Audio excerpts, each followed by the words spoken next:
Hello, everyone.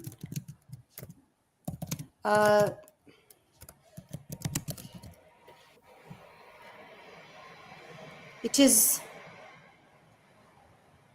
a real honor to introduce Team Ingold at David Graeber Institute today. Team Ingold is an emeritus professor of social anthropology, University of Aberdeen, and the author of many books. His new book is Old Way, New People. Team vision of ever-unfolding connection correspond beautifully with David Graeber description how people really think and build meaning collectively. And it is at the heart of one of our projects at Museum of K and DGI that we call Visual Assembly.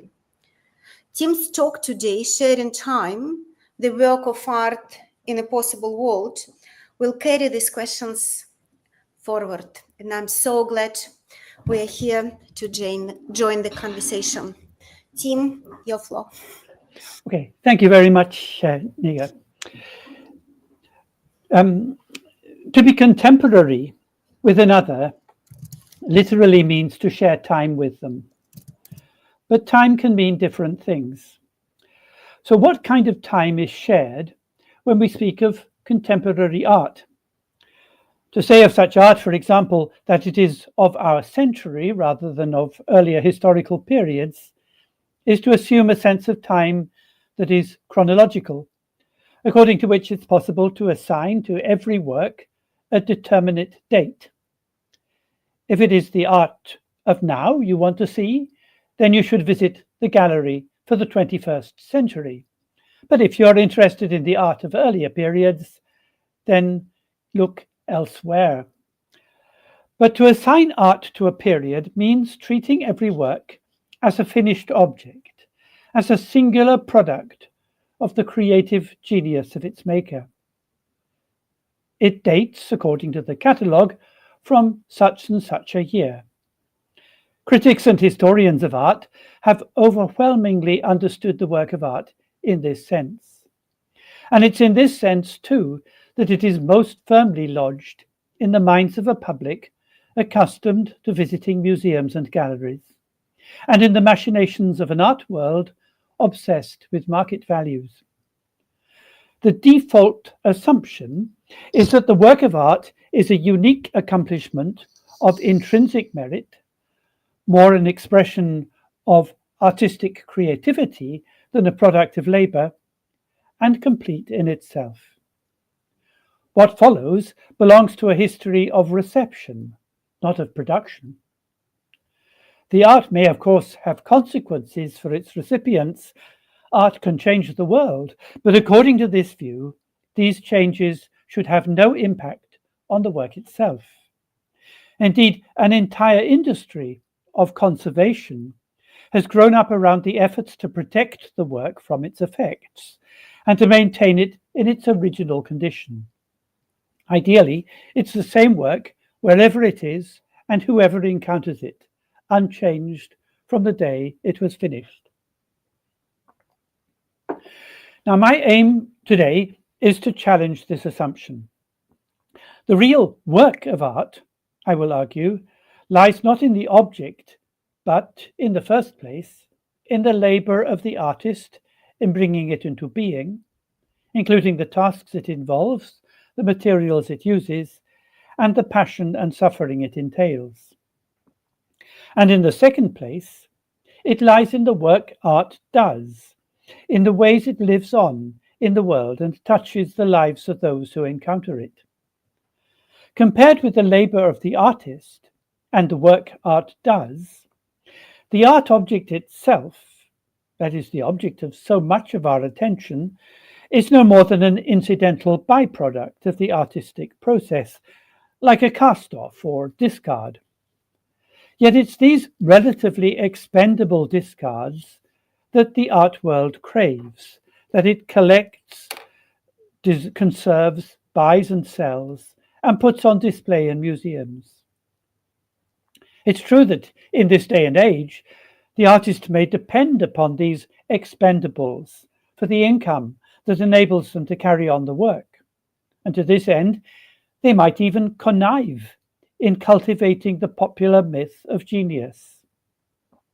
It is the exceptional creativity of the artist, according to this myth, that allows them to think outside the box, to come up with ideas that are unprecedented in their imaginative reach, pulling the rest of society in their wake. But it's a myth nonetheless.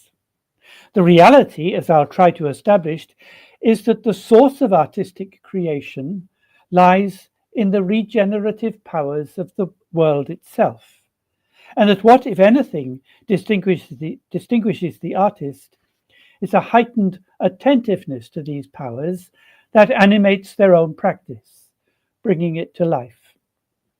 And in this animation lies the work of artistic imagination. This imagination is of a possible, not an actual world. Now, I don't mean by this a world of possibilities, of fiction rather than fact, conjured up by a mind that sits in the actuality of the present. In a world of possibilities, things are already imagined in advance of their realization. It presents us with a menu of optional endings from which to choose. But to imagine a possible world is to join in the beginnings of things, to attend to them in the very moment of their birth or incipience, of their coming into being. It is to ride the cusp of unfolding events and to open them up as it were from the inside. We're used to saying that things appear as if they were already there before they disclosed themselves for what they are. But in a possible world, it's the other way round. Watch the cloud in its gathering or the flower in its growth. It is never the same from one moment to the next. To observe the gathering cloud or the growing flower is to attend to the appearing of what appears. And this, to appear things, is what it means to imagine the possible. It's what the artist does. The artistic imagination, in this sense, doesn't create a world or even multiple worlds.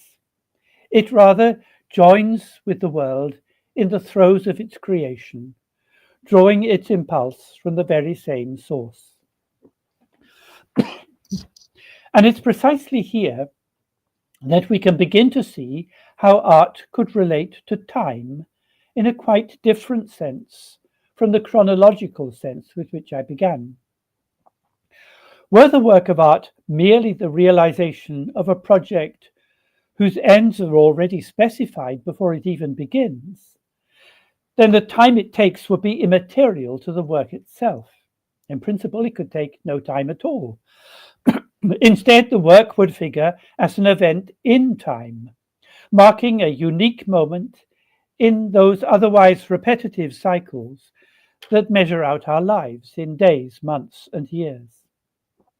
Such is the artwork as object. Regardless of the labor that went into its creation and what it goes on to do, the work remains pinned to a date of nominal completion. But the work of imagining a possible world goes on, both before and afterwards.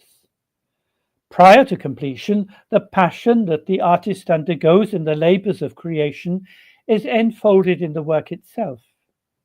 And yet it continues ever afterwards, as those who encounter the work relive the experience of its creation for themselves. It's this experience that gives the work its lived time, its duration. And this sharing of lived time gives an entirely new meaning to the contemporary. New, that is, compared with the standard idea of contemporary art, which assigns it to a chronological present, such as the 21st century, as opposed to centuries past.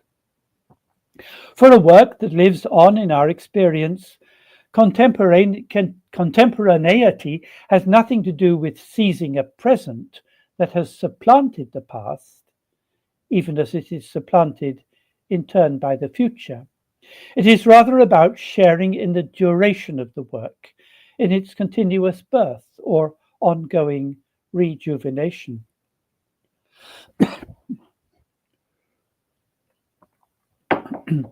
Now, I've so far introduced all but one of the key terms of my discussion: creation, attention, the work of art, and the possibility of the world. But one more term remains, which is key to tying them all together.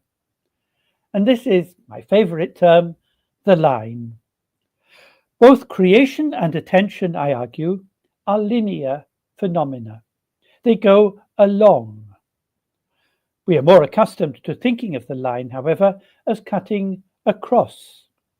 So to appreciate the work of art in a possible world, it's important to clarify the distinction between along and across. And one way to do this is to think about the wind. Owing to the transparency of the air, the wind is not easy to see, though you can make it out from the scattering of clouds, the drift of smoke from chimneys, and the fluttering of tree leaves. But you can certainly feel it as it brushes past your face. If it's very strong, you find yourself having to lean into it to make headway against the current.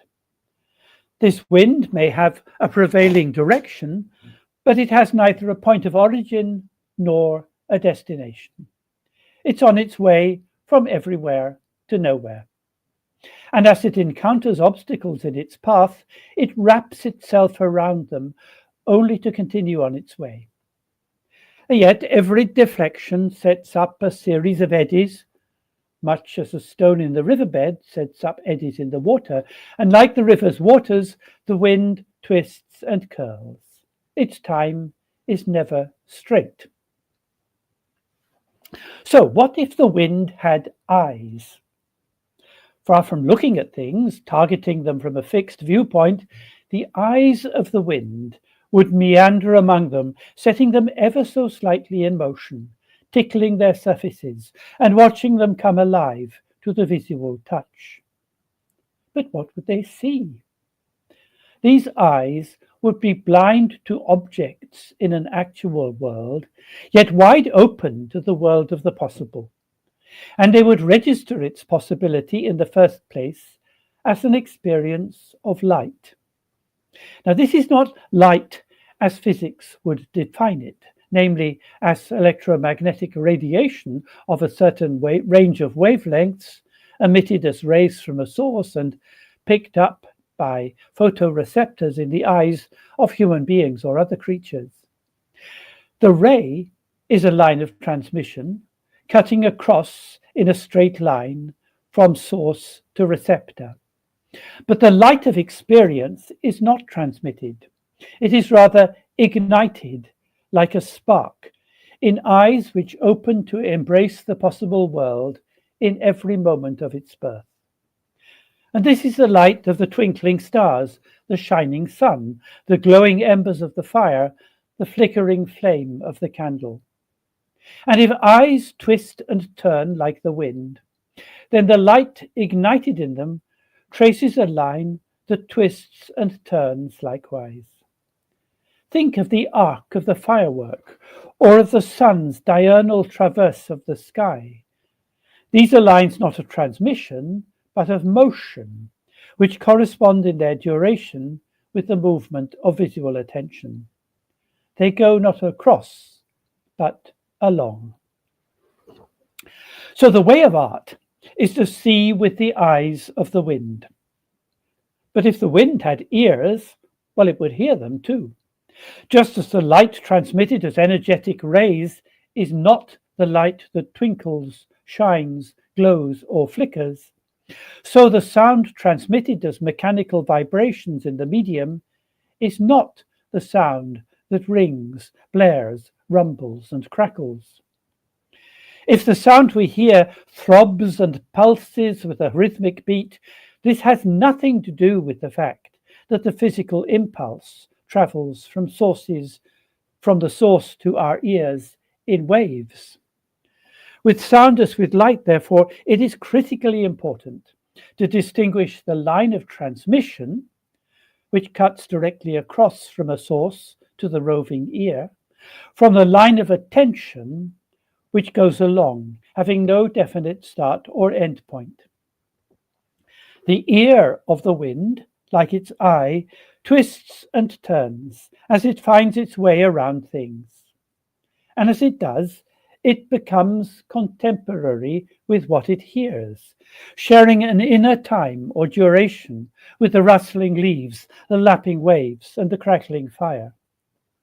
It doesn't receive these sounds as packages, complete in themselves, but joins with them from the inside, becoming complicit in their production. The way of art, then, ever on the cusp of the world's becoming, alert to its possibility, is to hear with the ears of the wind, as well as to see with its eyes, along lines that go along but not across. And these lines, ever responsive to the possibility to which they attend, are never straight. What, after all, is an eye or an ear? Anatomically speaking, it's an organ of perception built into a head that can turn, affixed to a body that can move. And these organs are amongst the most exquisite accomplishments of nature. To earlier generations, as yet uninformed by modern science, the very perfection of their design would afford proof of divine creation. Eyes and ears are equipped with receptors, acutely sensitive, respectively, to incident radiation and to vibrations in the medium. But the eyes that give us light and the ears that give us sound are of a different order altogether. The wind-like eye or ear is not an anatomical organ so much as the attentiveness of a body that, in opening to a possible world, has placed itself on visual or oral alert. As we say colloquially, on watching or listening closely, we become all eyes or all ears. Here, the body with eyes has become an eye body, the body with ears, an ear body. And likewise, of course, the hunter who follows the scent on the breeze becomes a nose body, the pianist performing a score on the keyboard, a finger body. And in this perspective, the body is not a self-contained entity, enclosed by an external skin and set over against an actual world, but a kind of probe, an antenna that feels its way through the texture of a world of possibility, riddled with lines.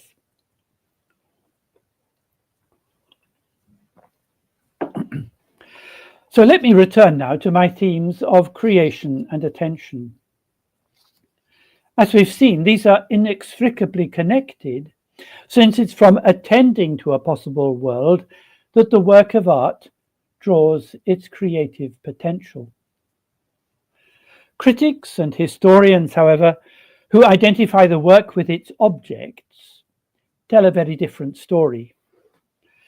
The creativity that motivates the work, they say, has its source not in the world, but in the mind of the artist, in the form of an exceptional ability to come up with novel ideas.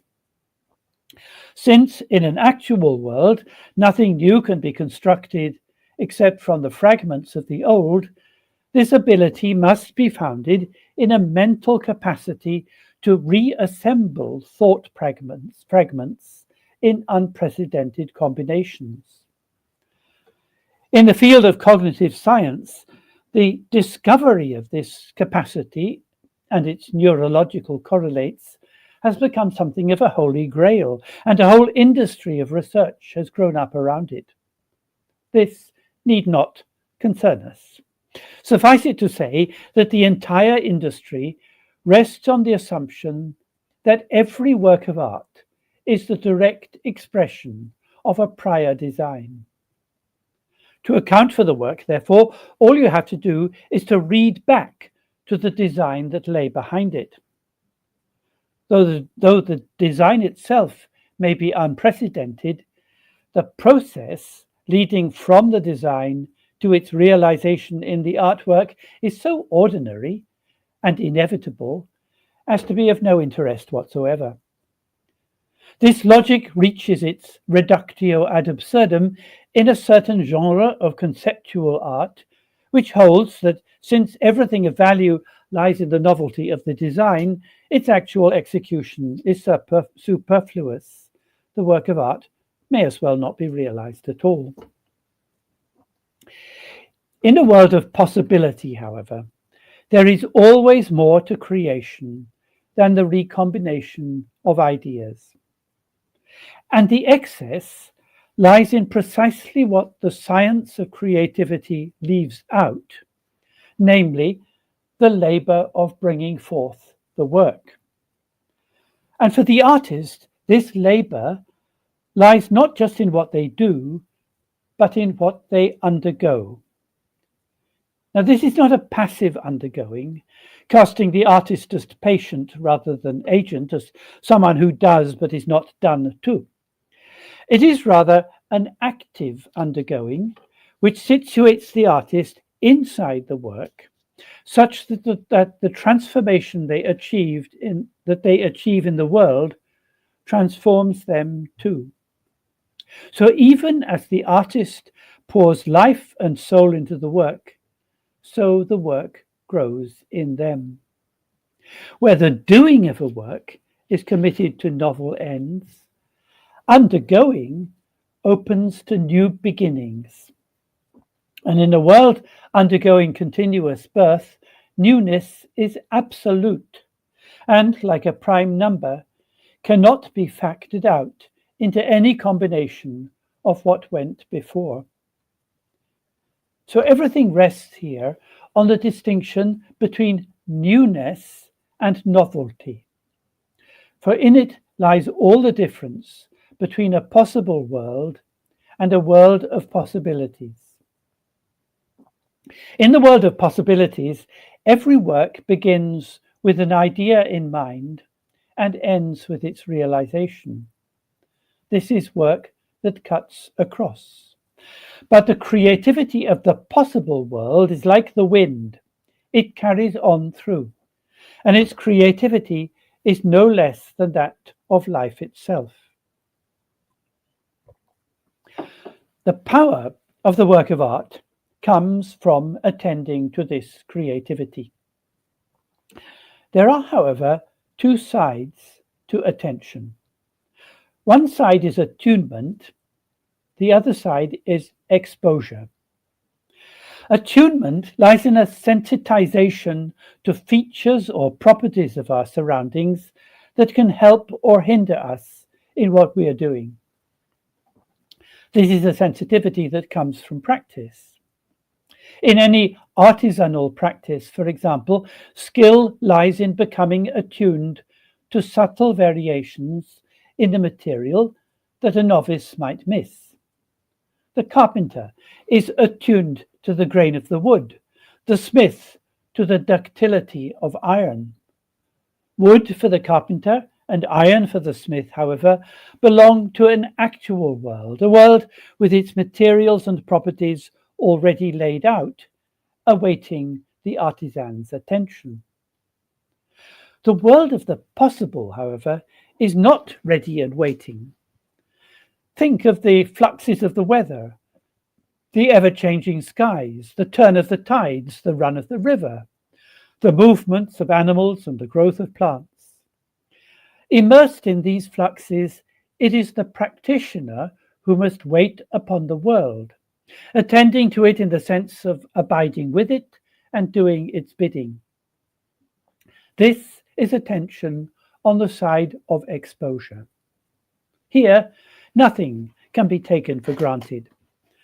The sense of having solid ground beneath one's feet is dissolved, leaving one vulnerable and hyper-alert, wide-eyed in astonishment, rather than narrowly focused on a target. With exposure, the confidence of doing gives way to an undergoing that at once strips away the veneer of certainty with which we find comfort and security, and opens to pure possibility. And this is where artisanship gives way to art. So what then is the relation between the two sides of attention, between attunement and exposure? Consider the peculiarly human way of walking on 2 feet. Falling forwards on 1 foot, you tumble into the void only to regain your balance as the other foot comes to land on the ground ahead. Every step then begins in a moment of jeopardy. To fall forwards is to place your very existence on the line. The safe course would be to stay put. But no one can live like that. To live, we have to get moving, to push the boat out into the current of a world in formation. Thus, all undergoing begins in exposure. But as it proceeds, skills born of practice and experience begin to kick in. And so with each step, the dexterity of footwork comes to the rescue just before it is too late. What began in the vulnerability of exposure ends in the mastery of attunement, providing in turn the ground from which the walker can once again submit to the hazard of exposure in an alternation that continues for as long as the walk goes on. And this alternation, I believe, is fundamental to life, as indeed it is to art. Where submission casts off into a world in becoming, setting us loose to fall, mastery restores our grip in a world of being. One feels its way forward, improvising a passage through an as yet unformed world. The other pulls up in the rear, securing a foothold in actuality. And at the point of inflection, where one gives way to the other, a tentative opening matures into a firm sense of direction. And this point marks the turn from undergoing to doing, at which the line of possibility discloses distinct and realizable possibilities.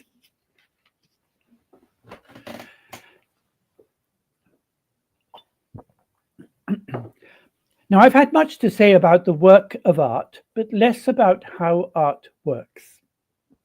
What can art do? What effects can it bring about? And how do these effects transform the work itself? We find ourselves today in a moment of profound alienation. Across every continent, a younger generation finds itself at odds with a past of dispossession, abuse, and violence. This is a generation of orphans, cut off from their parentage in a world that not only has nothing to offer them, but also denies them the resources to build a new world in its place. With neither a past nor a future they can call their own, they are cast adrift in the present. But they have no love for it. Much of what nowadays goes for contemporary art speaks to a mood of protest, anger, and despair. It struggles with questions of identity, rails against injustice, deliberately transgresses the rules and boundaries perceived to uphold structures of political and economic power, and makes common cause with the oppressed. And all this is not without justification. But an art that lets off steam, that functions as an outlet for hot air, produces an effect that immediately dissipates on impact. Like a scream, it does not outlast the moment of exclamation. Having seized the present, this art has drowned out the voices of the past, and yet it has no afterlife. It is an art of now. The art of now can do no work beyond the immediate demands it places on our attention. For art to work through the enduring force of its presence, it must have a life of its own. And this life can only be brought forth in a spirit of love. The love that enlivens the work of art is the same love for the world, amor mundi, that parents inspire in their children. The loss of this amor mundi in the orphan generation of now is indeed, I think, the great tragedy of the modern age. For without it, we are unable to assume responsibility for generations to come. More than in any earlier age, we need art to teach us how to recover the love we have lost. But for this to happen, the art must inspire in us, its children, the same love that the world inspired in the art. This is a love kindled by the wisdom of ancestors, as well as by our own kinship with the earth and its creatures. If art is the child of the ancestral earth, then we, for whom it works, are its grandchildren. The ancestors, the art, and ourselves together make up a lineage which runs with the flow of time, rather than cutting across it. Art that works is thus contemporary, not in the sense of its seizure of the present, but in the quite different sense, already adumbrated, of shared time, of belonging to a duration that is ours as well. What then will the future hold? Well, the wind will still blow, rivers will run, and clouds will gather in the sky. The world of nature will continue its naturing, the process of perpetual rebirth from which it takes its name. It comes from the Latin nascere, meaning to be born. Can art carry on in the same way? Could the work of art be compared to the blowing wind, the running river, or the gathering cloud? Well, critics and historians of art would be aghast at the thought. Every artwork has a date, they would insist, which determines precisely how old it is. Some art is very old, some is young, contemporary art youngest of all. Winds, rivers, and clouds, however, have no date. It makes no sense to ask how old they are. They cannot therefore be artworks. And yet, in the cosmologies of many indigenous peoples, works that ethnologists would have no hesitation in calling art would be regarded as equally part of the eternal order of things. Their chronological age, even if it could be technically determined by the methods of science, would be irrelevant. Those figurative paintings on the rock, for example, are the ancestors, and there they have always remained as an active presence in the landscape, presiding over generation after generation of humans. It is the task of each generation to look after the order they established by periodically repainting the figures. Every repainting is a performance, a ritual, in which people, by sharing in the eternal time of world creation, become contemporary with their ancestors.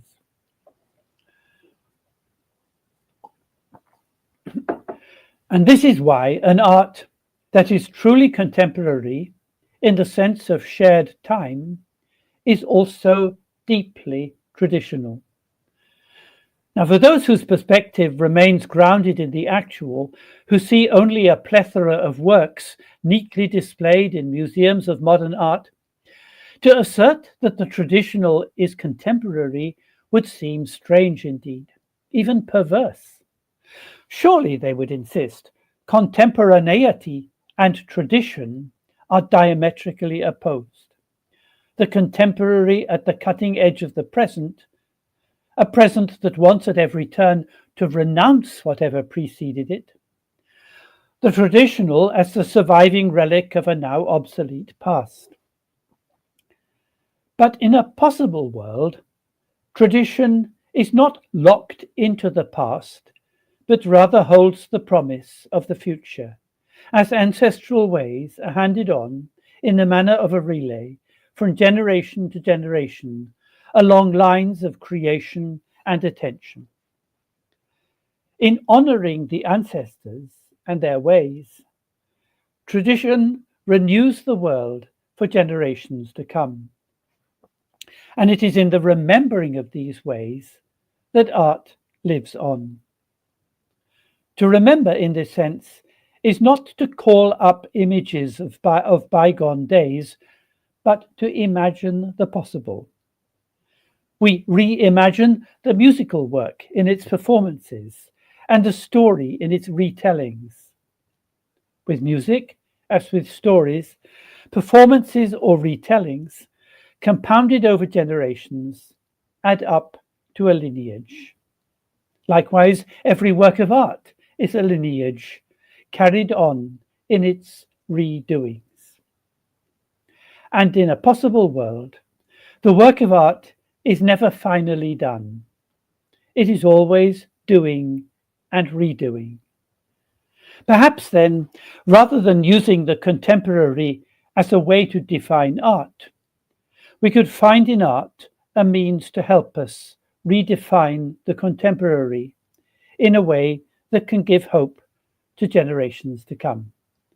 Thank you very much.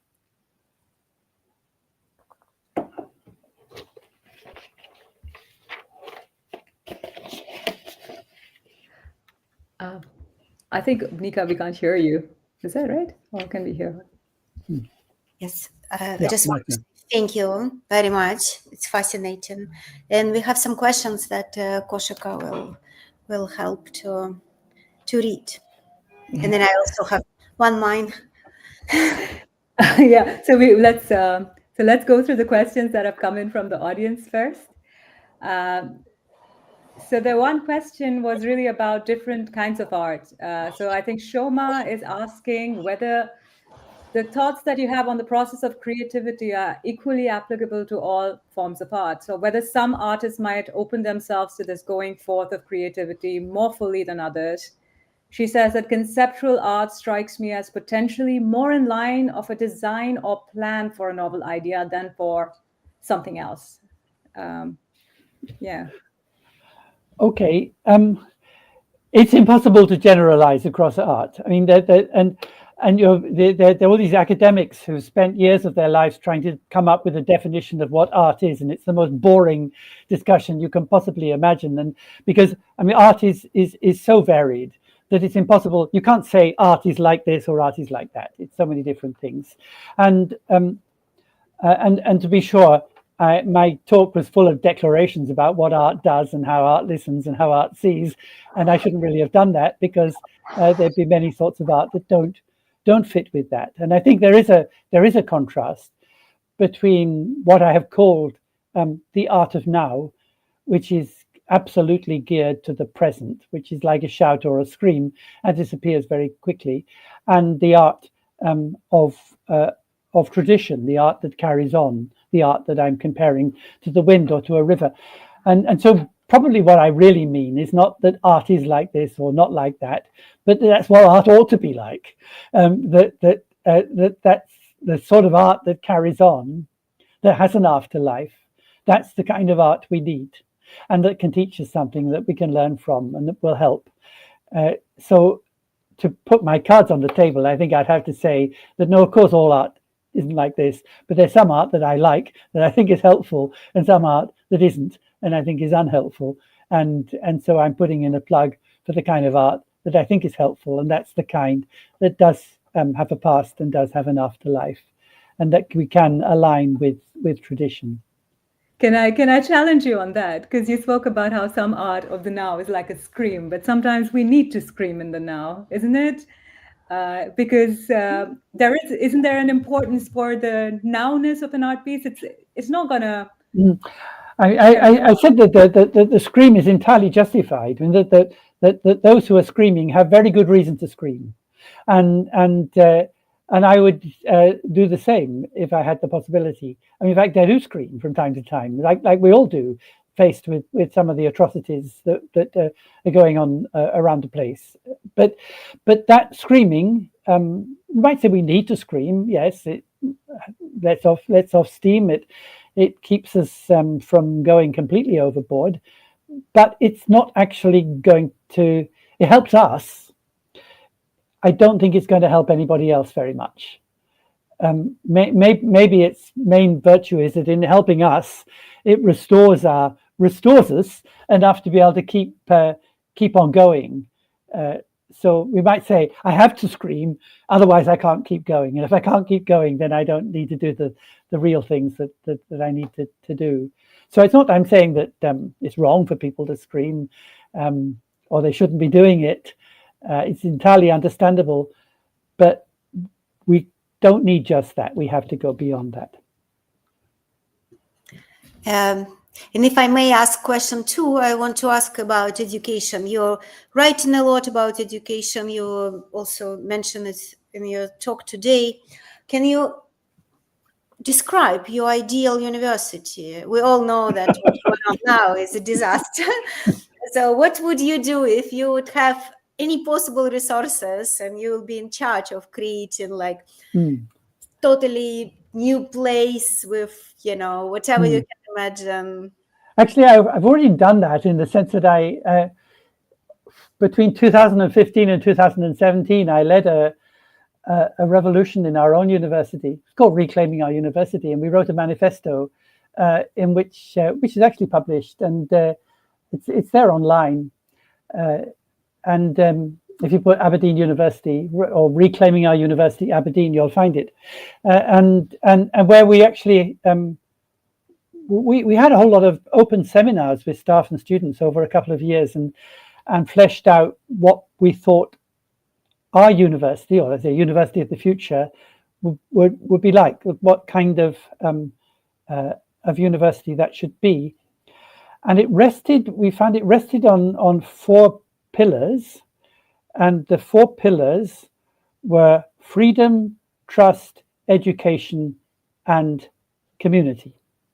And we spent a lot of time, and these are just words, we spent a lot of time thinking rather carefully about what we wanted to mean by each of those words, what we mean by freedom, what we mean by trust, what we mean by education, and what we mean by community. It would take too long to spell all those things out, but by freedom, we of course did not mean anything like all the freedom of speech nonsense. Not that kind of thing. Freedom is how to put it, the freedom to become, the freedom to go beyond where we are now, the freedom to go beyond established positions, and a freedom that implies also responsibility. So that's in a nutshell. That's a freedom. It's not freedom to choose between alternatives in the economist sense. It's not freedom of speech in the right-wing sense or any of that. Then we talked a lot about trust, and how at the moment so much education is based on the assumption it's a kind of game in which you assume you don't trust your opponent, you don't trust your teachers, you don't trust your staff, you don't trust the students, so everybody's going to play this game, and you get nowhere. So we're thinking about how to establish trust as a default position in teaching, in education. Thinking about education, we're much influenced by the idea that I've taken from people like Jan Maschlein and Gert Bierster, that education is a process not of instilling knowledge into young minds, but of leading minds out, leading out into the world from ex ducere. So it's related to what I said today, in the sense that this leading out is a process of exposure and attunement. It's a way of leading people it's a journey in which the relation between the teacher and the student is based on companionship. where they're going along together, facing in the same direction. So that's education. And community, well, kind of rather obviously, community means community. That the educational, the university has to be a community.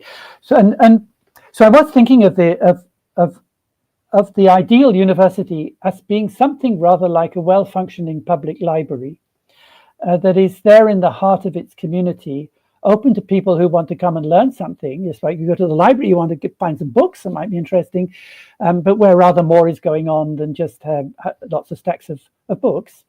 So the other thing then, of course, is that service to the region has to be at the heart of what a university should be. So that's our model for the ideal university. You'll find it in the manifesto. Yeah, I also want to ask about anthropology. You wrote somewhere that anthropology should be in the heart of all education. So can you explain why? Because it's different from ethnography or... Yes, because, well, I define, well, my short definition of anthropology is philosophy with the people in, but my long definition is that anthropology is a generous, open-ended, comparative, and yet critical inquiry into the conditions and possibilities of the one world we all inhabit. That's my definition of anthropology. So it's basically a speculative inquiry into what are the conditions and possibilities of life. That's why I want to distinguish it from ethnography, because ethnography, perfectly reasonably, is simply an effort to understand how particular people, particular places and times are living, what life is like for these people and those people. So ethnography has a different objective. It's not, anthropology is more speculative in thinking about, well, what could life be like and what can we learn from people with whom we study, which will help us address this question, which is common to all of us, of how we should live. So that's where I think anthropology is. And in that sense, I think that the goal of anthropology and the goal of education, the goals of education as I defined it just then, and the goals of anthropology as I defined it just then, are very similar. Where in both cases, I mean, the objective of anthropology, in the sense I defined it, is not ethnographic but educational. It's a way of learning with people in order to tackle these problems of how to live. That also is what education is about. But in order to conjoin anthropology and education in this way, we have to redefine both of them. That's the point. That if we take anthropology in sort of the conventional textbook definition, and if we take education in the textbook definition, we don't get anywhere. We have to redefine both of those, and that's where we can find the convergence.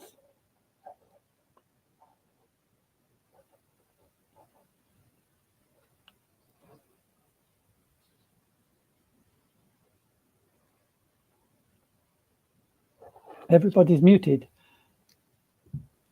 No, I just want to ask if Koshika want to follow up on other questions in the chat, or I can do it too.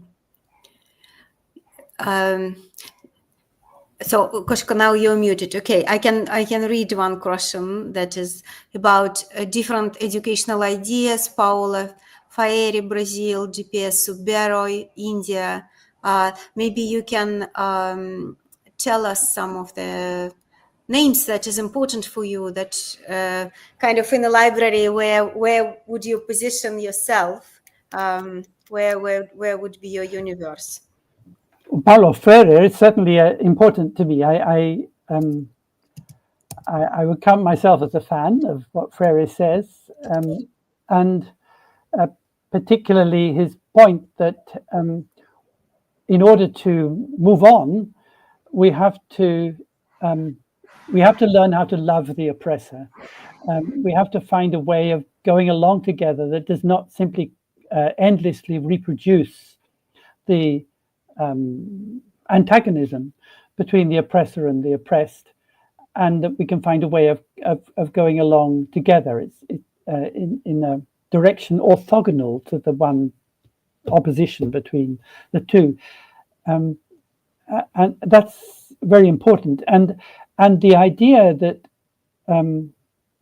that Freire has, that it's really about learning to love the oppressor, that goes back to another key person for me, and that's Hannah Arendt.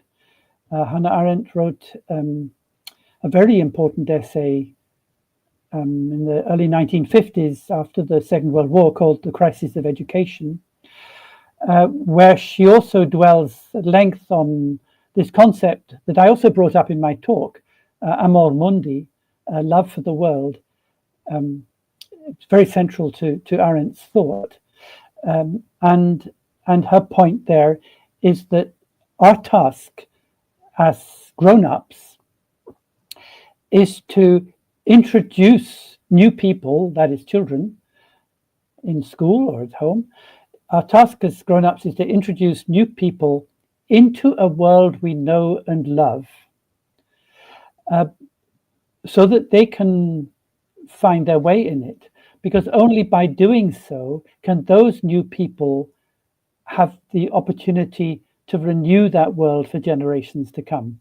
This for me was an absolutely crucial idea. The point that the whole point of education, and it sounds very conservative, but it means, but it ties in with what I was talking about tradition today.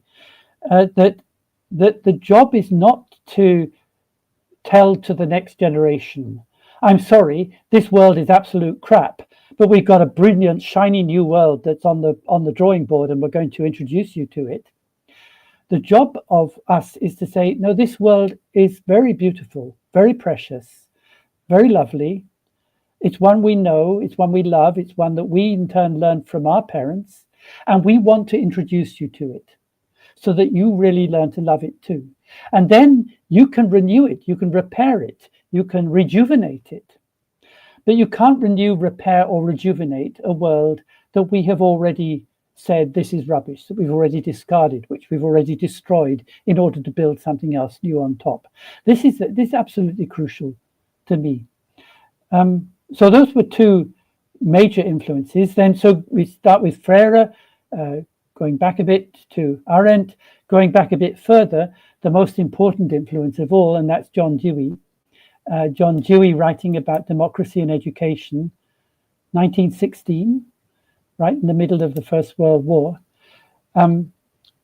showing how we need to rethink both democracy and education in order to show how they're intrinsically connected.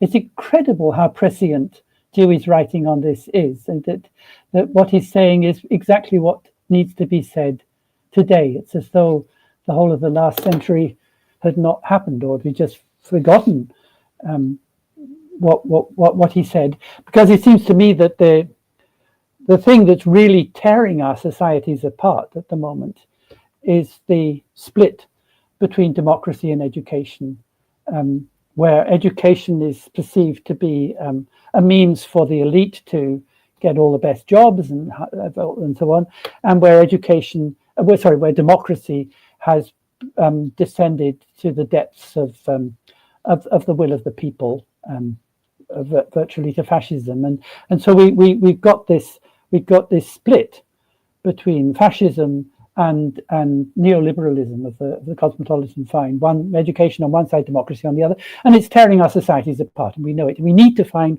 ways to bring.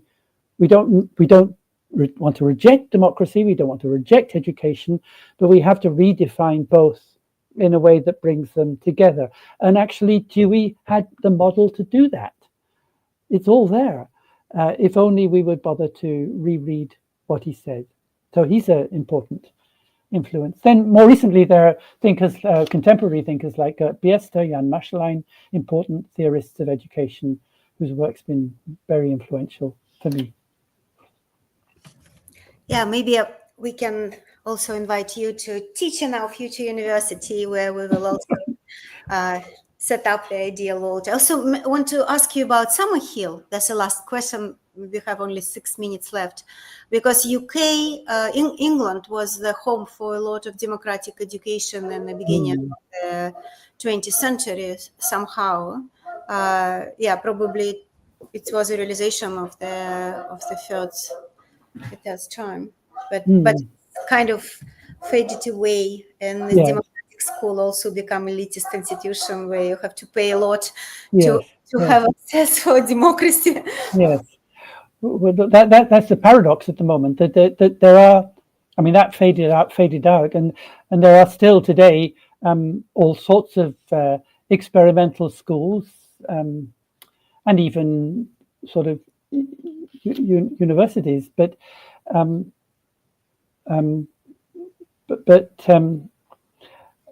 you have to, they're niche institutions which only middle-class parents can afford to send their children to. It's a bit like the same paradox that people like William Morris and so on had back in the 19th century with the arts and crafts movement, that they really wanted to democratize production, produce beautiful artifacts for everyone, but they were reacting against mass production, and the result was that their work was only affordable to the very rich, and so we have this paradox, and I don't actually know. It's a real problem how to deal with it. Well, there are all sorts of attempts at the moment around the world, very encouraging attempts to set up. Yours is another new universities along the line we've been talking about. But again, they're done on a shoestring. They have no resources, they're like just these little plants that are popping up here, there, and everywhere. It's very difficult to see. I mean, I think that's the only way we can change things, by growing little things from the bottom up and hoping that they'll flourish. But at the moment, it's very difficult to see how that's going to happen, simply because it's you have good days and bad days. There are good days when you think, yes, it will, and other days when you despair. But that's how it is. It's interesting that you mentioned William Morris, because just 2 hours ago, we spoke with my friend Clive Russell, who is one of the designers of Extinction Rebellion, and we were talking about the difference between William Morris, Bauhaus movement, and what we need now. And that was exactly the ideas of artists as a craft maker that's become a producer of elitist good. Then Bauhaus and Prolet could come, and they involve this industrial production and the use of new materials that actually for a while democratize art a lot. And we are living now in the world of Bauhaus, but then they become under control of all of governments and corporations, and it's have nothing to do with democracy. IKEA have nothing to do with democracy. And then now we need actually to come back to the local production, and we have a revolution, a technological revolution. We don't need to produce anymore in the big factories. We can 3D print.